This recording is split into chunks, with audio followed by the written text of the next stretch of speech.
Here's Andrew. Are we ready? Yep, just sit down and do your thing. All right.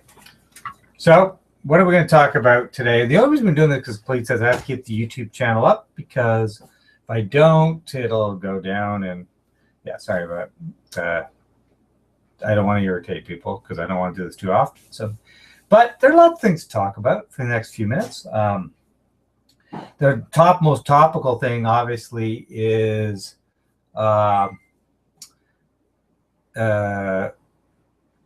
Trump, and he accused Arizona Senator John McCain of, he said basically he's not a war hero and all that. And Donald Trump is a wacky, racist, he's just nuts. And he's not as successful in business as he's been portrayed to be. His wealth isn't what some say it is. I know a lot of casinos in Atlantic City have gone bankrupt. He's not this great entrepreneur, and I don't know why he got a show on NBC. I mean, but that being said, yeah, he's a whack job and he's a racist, and his comments about Mexicans and Hispanics are absolutely outrageous and horrible. And the fact that didn't cause the outrage is his comments about John McCain have caused says a lot about the United States and racism and the hatred of Hispanics. It's just incredible. Okay, so he said John McCain is not a war hero, and I would agree. I think John McCain is a warmonger. He is Dr. Strangelove. I don't know why the U.S. media loves John McCain so much, Senator John McCain. I don't know why he's on all the U.S. talk shows. I don't know why CNN loves him. I don't know why he's always considered an expert on foreign policy, because he never says anything interesting. He loves war. He loves going to war. John McCain supported the Reagan administration's mass slaughter of innocents in El Salvador, Nicaragua, and Guatemala in the early 80s when he's a big supporter of the death squads in El Salvador. He's nuts. Yes, he was he supported basically every American military intervention, including since the one that he was actually captive of, the Vietnam War. He supported the Reagan administration's slaughter in Latin America, where they were just supporting the most right-wing, Nazi-style governments in El Salvador, Guatemala. He supported the Contras. John McCain supported, of course, Bush's war in Iraq. He supported the bombing of Libya. He supported. He wanted the Obama administration to intervene in Syria in a big way, and of course, he supports the thing in ISIS, the stupid war against ISIS. And he would have. Oh God, if we were going to, he doesn't support the agreement with Iran, which is a great agreement. Oh God, if John McCain could bomb Tehran, he'd be totally supportive of it. He loves war. He loves this stuff. And yeah, he's the Dr. Strangelove of American politics. Yeah, Donald Trump is nuts. He's a racist. He's a whack job. I don't know why he gets shows. Why he has all this credit, so-called credibility. Why he gets shows on NBC. Because he's worth $10 billion. He's actually not worth $10 billion. He's worth a lot less. He's worth a lot less. His credibility in business circles is, discredited. And there was a piece in the National Post recently about, this guy's not worth that much, and he's a fraud, basically a fraud. But he's a self-promoter, and who's that Mexican billionaire who doesn't do business with Donald Trump anymore? A lot of people don't. They're really pissed off. He was really, he's really hurt. He's really upset a lot of people in Latin America because he's a frothing racist, and his comments on Mexicans and Hispanics is disgusting. But his comment on John McCain is absolutely right on. John McCain is not a war hero. John McCain is a warmonger. He loves war. John McCain, there's not a war John McCain will not support. And I think why John McCain has his hero status in the United States, I find this bizarre. I mean, He never says anything intelligent on some of these. I watch these U.S. talk shows all the time, the news shows on Sunday morning. He never says anything intelligent. He's extremely right wing. He still goes after Hillary Clinton on Benghazi. Like, he's nuts, and he obviously doesn't support any rapprochement with Iran, which is silly given that he supported the rapprochement with Vietnam. Well, I definitely will give him credit for that.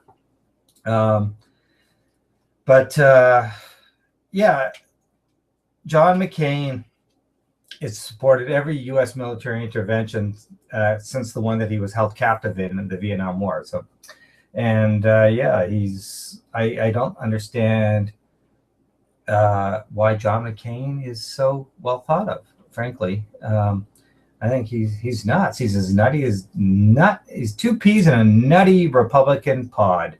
He's a U.S. war hero, though. Well, he's not a war hero. Like, he's not. Yeah, he got captured. Tell that to the U.S., right? Well, yeah, he was captured in Vietnam, and that's it. Like, I don't know what makes him a war hero. He'd be a war hero if he actually went against war. If the slogan we used to have in the peace movement, Remembrance Day was to remember is to end all war. John McCain loves wars, so he's not a war hero. Remember all too well, right? He's not a war hero. You think after what he went through in Vietnam, he would be against military intervention in other countries? No, he loves it. Like I said, Latin America and with the Reagan administration in the 80s, the Iraq War, especially the Bush-Iraq War. There have been two Bush-Iraq wars. I'm sure. I'm sure he supported both of them. He certainly supported the one that George Bush inaugurated in 2003. And he supported every entry bombing Libya. He wanted to massively intervene in Syria. And I'm sure he'd love to bomb Iran. And the guy's nuts. And of course, he doesn't support the Iran agreement, as most right-wing people don't. And that includes our own prime minister in Canada. And the Iran deal is a great deal, actually. I think it's fantastic. Boy, the possibilities of a rapprochement with Iran. Iran could be so helpful in stabilizing the region in Afghanistan, in Iraq and Syria. Yemen, Iran could be so helpful. And they're actually a very stable country. They have elections. They have a lot of internal conflict, though. They do have internal conflict, and there's definitely internal conflict in Iran about this agreement. But the Iranians want this agreement. They want to come out of the cold. They want to be part of the West again. They want to, and this was a great move on Obama and the Western allies. Netanyahu Israeli Prime Minister Netanyahu is like John McCain and Donald Trump. He's just a whack job. He's just nuts.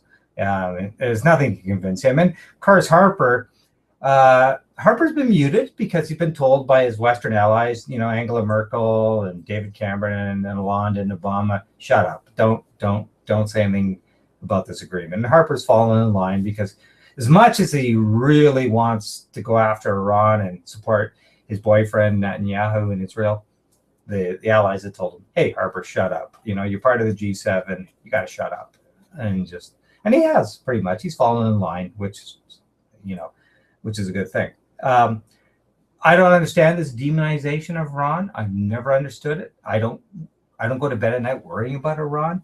I think they have their own issues, and it's a theocracy to a point, but it's changing, and I think that this is great. Iran could be so helpful in some of all the issues we face in Central Asia and the Middle East, and this is a great deal. And Iran, I've never, frankly, been worried about their nuclear program. There's so many countries that have nuclear weapons. I don't believe in nuclear proliferation, but Israel has a nuclear weapon, and I think Israel is more of a threat to the region than Iran. And because they're U.S. backed, right? And Israel, can do whatever the hell it wants. And but Iran, think about it. Saddam Hussein invaded Iran. The Americans backed Saddam Hussein. And it was a nasty war. You know, the Iraqis used chemical weapons and all that with the backing of the United States. The Americans shot down an Iranian airliner in 1988. Nobody cared. You know, poor Iran has been so isolated. And it's time for Iran to come out of the cold. Time to have a rapprochement with Iran. It's a relatively democratic country. It's one of the few countries in the Middle East other than Israel that has democratic elections that actually, you know, yeah, it's still a conservative place, and it's still, dissidents are always rounded up, and journalists are rounded up. It's still kind of a nutty place, but boy, it'll change once it gets back into the Western orbit and it's treated with a bit of respect. And yeah, this nutty sort of demonization of Iran, Stephen Harper, John McCain, you know, and all the right wing in the United States. It's just, and Netanyahu, of course. I mean, none of them are to be taken seriously. It's not based on fact. It's not based on, yeah, Iran meddles, but what? We don't meddle. We don't meddle. Iran meddles in its own region. We meddle in the Middle East. It's not even our own region. The United States, you know, Canada, the Europeans. No, Iran will change. And it will change because we're engaging in it. And that's what you do. You engage. And we should be engaging more with Putin. Russia's sliding. Let's engage with Putin. Engagement's good. You know, I'm not a big fan of Obama. I think he's a bit of a fraud. But this, I support this engagement with Cuba, this engagement with Iran. They just recently, now Cuba and the U.S. have full diplomatic relations again. It's amazing. I'll give Obama credit for that. I think he's a bit of a fraud on a lot of things, but that I'll give him credit for. And well, Cuba and the U.S. are engaging again. And you know, the funny thing is with the Cuba thing, and I think some of you may know, Harper, we hosted these negotiations here in Toronto and Ottawa on Cuba. Harper was reluctant. He didn't really want to even have to deal with it. But I think the Americans forced him. Harper is so right wing. He's so nutty. Like, oh my God, like. And like I said, on Iran, he was told to shut up, and he did. And so Canada hosted those Cuban negotiations with basically the Americans telling him, you got to do this, and Harper did it. And the Americans and the Germans and the French and the Brits have told him to shut up on Iran, which he has. He's compliant. They know he's a whack job. I mean, Harper is like a John McCain, Donald Trump whack job. We all kind of know that. And but he's been muted on this Iran agreement because he's been told to shut up. And he's complied. He gets it. But that segue from John McCain, Donald Trump, John McCain into Iran is because, yeah, the right wing in the United States is nuts. They're absolutely nuts. And so why do you always defend the right wing stance in the United States, or the right wing stance when it comes to Islam, as opposed to the liberal stance on Islam? Like, I mean, Islam. They're both religious conservatives. Like, I mean, why do you always defend? Well, I'm not defending conservative. I'm not defending religion. I'm an atheist. I don't believe in religion. I'm just saying Iran deserves a chance, and why can't Iran? Yes, I bet there are lots of atheists in Iran. There are lots of atheists in they get beheaded for it, right? Well, no, Iran still does stupid things. They still stone people. Right. But Iran doesn't hold a candle to Saudi Arabia. They don't. Probably the most barbaric country. This is a country that beheads people all the time for this. They flog, they behead people. Look at poor Badawi.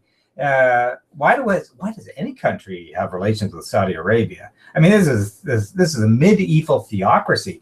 We have relations with Saudi Arabia, but we can't seem to have relations with Iran. Iran that has democratic elections, has a civil service, has a sophisticated society, has a middle class, Iran is a functioning society. It's a functioning society with lots of things going for it. It has an industrial base. It has all sorts of things going for it.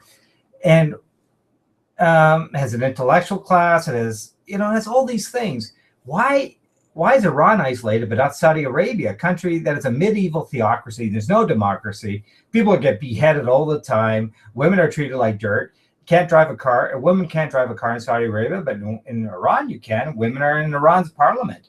I mean, why is Iran isolated but not Saudi Arabia? Because there's this substrate that actually appeals to the common masses when it comes to Islamism. And basically what it is, like according to Sam Harris, like, I mean, if you look at the polls and the results of the polls, you can look at all these poster boys for secularism, secularist Islam, and they're all basically saying the same thing. It's not 3 or 4% that believe in these conservative views of Islam. It's actually like 30% and 40% that believe in basically these conservative views of Islam. Like, I mean, so that's the commonality with all. I don't these care. Like, countries. it's their country, it's their societies. They'll just figure out how. I'm an atheist. I don't care. Like, I'm just saying, Iran doesn't deserve the isolation it's getting. It's a far more democratic place than most countries in the Middle East and Central Asia.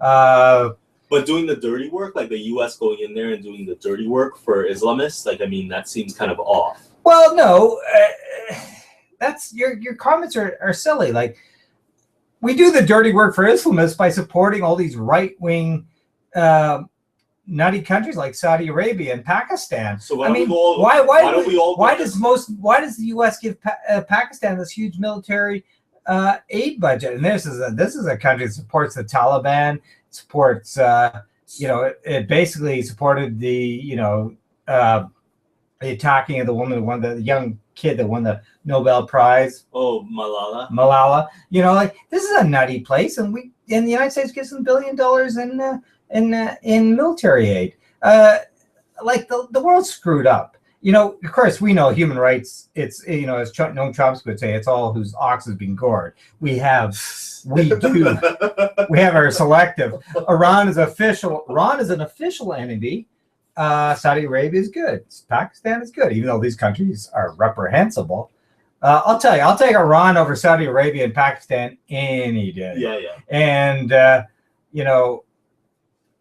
I'm sorry, like, and we're rambling here. We want to make this a short video, but Iran needs to be brought out of the cold.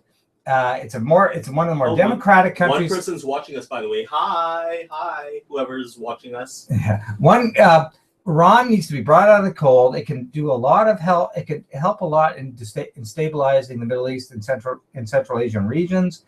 They're not perfect, and yes, they arrest dissidents and throw people in jail, and they're not perfect, but they're a better place to live than most of these countries, and they're a more sophisticated place. And they have a civil society, they have an industrial base, they have high tech. It's a country that we need to engage in and bring back out of the cold. And I credit Obama for doing this, and of course the European allies, and even the Russians and the Chinese. And Harper is, unfortunately, he's, like I said, he's been muted, but he's stooped. He like Netanyahu there, and the right wing in the U.S. You can't convince these people because they're not smart people. They don't see the big picture. And but I can say to Harper, why do we have relations with Saudi Arabia but not Iran? Why did we break off relations with Iran, which would have been very useful to have relations with Iran during this period, but we have relations with Saudi Arabia? And why do we have relations, with we didn't. It was convenient to break off relations with Iran. We did it in some ways at the behest of Israel, and but we need to engage people. And anyway, you can go on and on. Yeah, you can go on, and I'm only doing this YouTube video because you asked me, so we have to keep this channel up. So, but so the bottom line is, John McCain is not a war hero, and Donald Trump is a racist whack job. We all get that. But McCain is a right-wing nutty who supported every U.S. armed intervention, and he's not a positive figure in American politics, and I don't understand why CNN and all the U.S. talk shows love him. And frankly, he has nothing interesting to say. He's just a right-wing whack job, no different than Donald Trump. Two peas in the right-wing Republican pod. And yeah, that's pretty much it. And yeah, and going on about, because the last video is about the Pan Am Games and the Olympics, and you know, a lot of people are thinking now about, oh, the Pan Am Games are a relative success, and I think they have been. You know, no, none of these, but you know, my position on this is no public money should ever go to this sort of thing. And God, please, Toronto, don't bid for the 2024 Olympics. Oh, I know there's a lot of people who will swallow the Kool-Aid and want to go there. Please don't. We have so many priorities in the city to deal with and in our province, and we don't want to put. I'm a big fan of not putting any public monies into professional or so-called amateur sport. I think we should, and there's associated circuses. We need to put money into like Bob Hepburn had a piece in the Star a little over a week ago saying, oh, we'll get all these great things out of the Olympics. And the Star had a piece about the golden legacy of the Pan Am Games. The facilities built for the Pan Am Games will basically just benefit elite athletes. They won't benefit the general public. And some of them might be open to the general public. But you know what? We need more community centers. We want people to be physically fit. We need community centers with squash courts, swimming pools that are clean and well maintained. We need, you know, gyms for people who don't want them. We need our skating rinks and our public parks to be open well into spring when the weather cooperates, which it has the last couple of, and not have them close in February when it's still -20. We need more tennis courts in our public parks. You know, let's get people physically active. Let's pay for it. Let's make sure everything's free. Not elite facilities for prima donna athletes, because that's what they are, right? Okay. They're all going to make lots of money. We've been talking for a long time. Oh, yeah, I'm rambling on. I didn't even want to do this video, but you got me on, and the Pan Am Games, and I was thinking, no, we don't need to compete for the Olympics. Absolutely not. We know all the dealies. Think about it. The New Horizons mission, the mission to Pluto cost $750 million US. The Pan Am Games will cost almost 3 billion Canadian dollars. We are learning so much from going to Pluto and beyond our solar system. I know it's American tax dollars, they're not Canadian tax dollars, but think about where our money should be spent. And certainly our monies locally should be spent on infrastructure, water mains, transit, better social programs. Yeah. And I said, all those people who love all that sports stuff live on $650 a month on social assistance in the province of Ontario. And then you'll realize, yeah, public monies can be better spent than on these circuses. And the last point on this, my friend mentioned to me, the Velodrome in Montreal, one of the highest, most classiest cycling facilities ever built, within a few years was turned was not used for cycling anymore. Now it's a biodome, and I'm sure that cycling facility in Milton will suffer a similar fate. So say something about the moonwalk. Say something about the moonwalk. What moon? Well, isn't today the anniversary of basically the first moonwalk? That's right. July 20th is 1969. I watched it on a black and white screen here in Willowdale, played right here in Willowdale, 10-15 blocks away. Right. I watched that moonwalk. That's true. That's good. July 20th, 1969. Right. I watched that moonwalk. And that was done with less technology that will certainly on this computer screen or it's on your smartphone. Right. But that was, to me, that was tax dollars well used. That was American tax dollars. But boy, we learned that we gained a lot from that going to the moon. Think of all the technology we learned from that. It's in everything you use. Yeah, that was exactly tonight, around this time, actually. Mm-hmm. And I watched that on a grainy black and white screen. Now we're at high fidelity on YouTube. In Willowdale, right here in Willowdale, actually. So there you go. I'm glad you mentioned that, actually, because that shows you where we learned a lot from going to the moon. Saturn, the Apollo project. Yes, that wasn't Canadian dollars.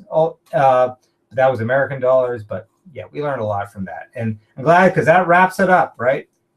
The New Horizons project, less than $1 billion, and that thing is. We're learning so much about our solar system. Now it's gone beyond our solar system through the Kuiper Belt, beyond Pluto, and boy, that cost $750 million US. God, like the Rogers Center almost cost that. And what do we get out of that? Crap, right? Absolute crap. Rogers Center, then sold to Ted Rogers $25 million. Can't even get a home in Willowdale for $25 million. Well, why? Or Domino's, or you know, I'm talking about the bridal path. Whatever. I've gone on. Okay, we've gone on now for about half an hour. Really? Was it half an hour? Okay, I'm sorry I bored you. I'm sure you tuned out. So. Anyways, that's the last rant. I'll wrap up for you. Okay, you wrap up. I'll finish this beer, and then I got to get on the Yonge Street bus because the subways are now closed. All right.